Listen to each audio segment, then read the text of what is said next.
everybody, it's Nicole. Welcome back to my channel. So today I wanted to refilm a video for you guys, and that video is going to be the DIY self-tanner using cocoa powder.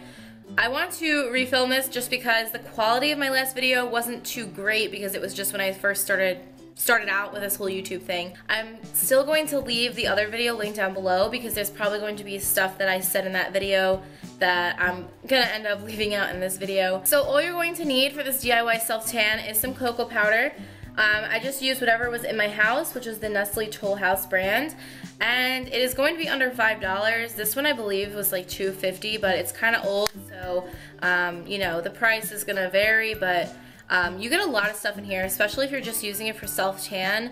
Then this will last you so long. Very cheap, affordable, convenient, and it's so simple. So all you need is this and then any moisturizer, lotion that you want. So for the video I'm going to be using the Victoria's Secret Vanilla Scent. I kind of personally recommend a consistency that's kind of thick but not too thick. So you don't want it to be runny because then it's really hard to like make even and apply, but you don't want it to be too thick to the point that you can't really spread it. There's no exact science to it. You can kind of adjust the color to how you want. The number one tip that I can give you guys is to definitely exfoliate your skin, because if you don't do that, you're going to be streaky and blotchy and it's not gonna look cute whatsoever. That's like exactly what you don't want. After you're fully exfoliated, you just apply it and then it absorbs into your skin. One big thing, if you're applying it to your face, I wouldn't recommend just applying the lotion straight to your face because it's going to look muddy.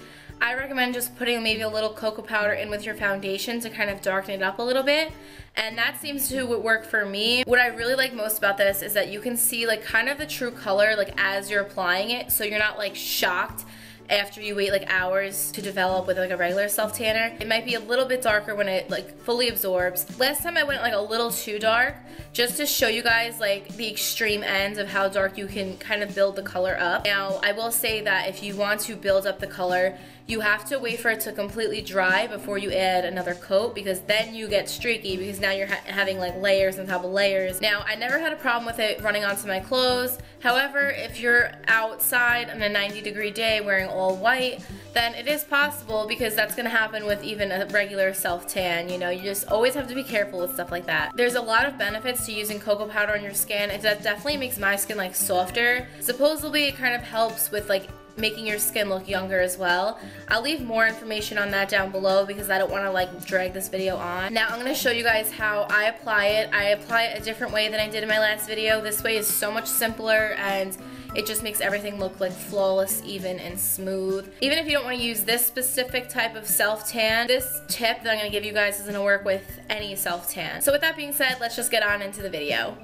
Okay, so the first step is just to actually take a bowl and applying a decent amount of lotion into there. So next I'm just going to be taking the cocoa powder. You want to start off kind of small. So I'm just going to be taking this amount right here and just applying it into that. And then you want to just apply more as you go. And then you can kind of work with the color this way as well. But yeah, so I'm just going to apply this to my arms, and then I'm going to show you guys the before and after. So using a brush when applying self-tan is honestly a lifesaver. All you have to do is just kind of dip it into the self-tan and then blot it against your skin. And then you're going to blend everything out kind of like you're just applying makeup.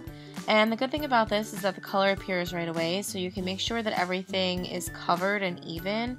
And you can kind of blend it into your hands to make everything look more natural.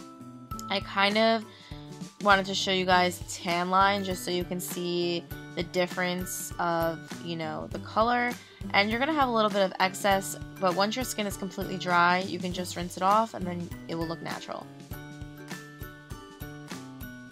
If you want to keep the tan consistent, then I would recommend applying it every day or every other day. It doesn't come off like all in one shot. It does last on my skin for a couple days, and then I just reapply it as I want to. I just keep whatever excess that I make, I keep in like a little, kind of like a squeeze tube, so whenever I need it, I just kind of, you know, pour it on or whatever, and then rub it into my skin. Alright guys, so that is all for this video. If you guys enjoyed it and got some useful tips out of it, then make sure to give it a big thumbs up. If you have any questions regarding this self-tan, then just make sure to leave them down below in the comments. And subscribe to my channel for weekly videos, and I hope to see you guys in my next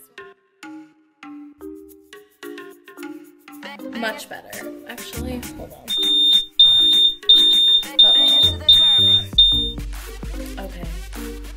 I think we're good now. We can continue.